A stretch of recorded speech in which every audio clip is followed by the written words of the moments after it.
کرتے ہیں حالت زندگی امام محمد باقر علیہ السلام کے بارے میں۔ آپ امام حسین علیہ السلام اور جناب شہربانو کے پوتے ہیں اور امام زین العابدین علیہ السلام و فاطمہ بنت حسن کے فرزند ہیں۔ اس اعتبار سے آپ کو ابن الخیرتین کہا جاتا ہے۔ آپ ماں اور باپ دونوں طرف سے ہاشمی و علوی ہیں،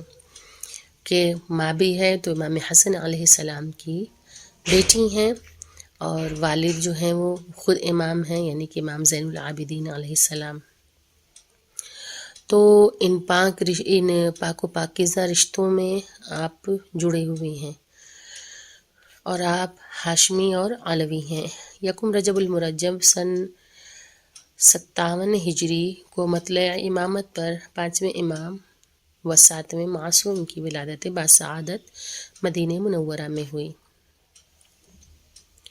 آپ کا اسم مبارک الہام الہی کے مطابق محمد قرار پایا، جو سلسلہ عصمت میں پیغمبر اسلام کے بعد پہلی مرتبہ اختیار کیا گیا، کہ امام محمد باقر علیہ السلام سے پہلے یہ نام کہ جو رسول خدا صلی اللہ علیہ وآلہ وسلم کا نام تھا، اس کے بعد پھر کسی کا نام محمد نہیں تھا۔ اس کے بعد امام محمد باقر علیہ السلام کا پہلی مرتبہ نام محمد رکھا گیا۔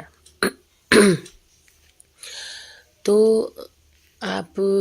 کا نام بھی الہام الہی کے مطابق ہی محمد قرار پایا، اور یہ نام جو تھا وہ پہلی مرتبہ اختیار کیا گیا، اور پھر اس کی علامت بن گیا کہ پیغمبر اسلام کے بعد جس دین کو بنی امیہ کے مظالم نے تباہ کر دینا چاہا تھا، اس کا احیاء کرنے والا ہم نام میں محمد دنیا میں آ گیا، کہ ایک طرف دشمنان اسلام تھے جو اس دین کو ختم کر دینا چاہتے تھے، تو یہاں پہ دین محمد کو بچانے والا وہی ہم نام، یعنی کہ جو رسول اللہ کا نام تھا وہی نام آپ کا بھی قرار پایا، اور آپ کی ولادت باسعادت امام زین العابدین علیہ السلام کے گھر میں ہوئی، اور خاندان رسالت میں یہ اوسط محمد ہے، یعنی کہ وسط میں، سینٹر میں، بیچ میں، کہ جیسے رسول خدا کی ایک حدیث ہے جو آپ لوگوں نے بارہا پڑھی ہوگی، سنی ہوگی، کہ اولنا محمد، اوسطنا محمد، آخرنا محمد، وکلنا محمد، کہ میرا اول بھی محمد ہے، میرا اوسط بھی محمد ہے۔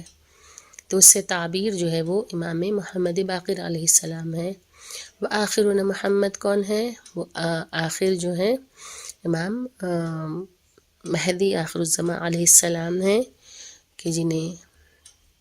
رسول خدا نے محمد کہہ کے مخاطب کیا ہے۔ تو اولنا محمد، اوسطنا محمد، آخرنا محمد، وکلنا محمد، ہمارا پورا گھرانہ جو ہے وہ محمد ہی ہے۔ تو آپ کا ہم نام جو ہے، یعنی کہ امام محمد باقر علیہ السلام دنیا میں تشریف لائے، اور اب ان تعلیمات کو کوئی محو کرنے والا نہیں تھا، کہ جو اس تعلیمات رسول، یعنی تعلیمات اسلام، تعلیمات محمد کو کوئی مٹا نہیں سکتا۔ آپ کے القاب میں باقر، شاکر، ہادی ہیں، جن میں سب سے زیادہ شہرت باقر العلوم النبیین الاولین والآخرین کو حاصل ہے، اور اس کی وجہ یہ ہے کہ بقر کے معنی شگاف کرنے کے ہیں، اور آپ نے اسرار و رموز علوم و فنون کو اس قدر اہمیت دی ہے کہ ان کی اس طرح تشریح دی کہ دوسرے افراد کی تاریخ میں اس کی مثال نہیں ملتی۔ حد ہے کہ عالم اسلام کے امام اعظم بھی آپ کے شاگرد ہیں، اور انہوں نے بھی آپ کے علوم سے استفادہ کیا ہے۔ زندگی کے 2.5 سال آپ نے اپنے دادا امام حسین علیہ السلام کے ساتھ گزارے۔ 95 ہجری تک تقریباً 38 سال اپنے بابا امام زین العابدین علیہ السلام کے ساتھ گزارے، اور 95 ہجری کے بعد 19 سال اپنا دور قیادت و امامت گزارا، جس میں اسلام کی تمام تر ذمہ داری آپ کے اوپر تھی اور آپ نے اسے بکمال حسن خوبی انجام دیا۔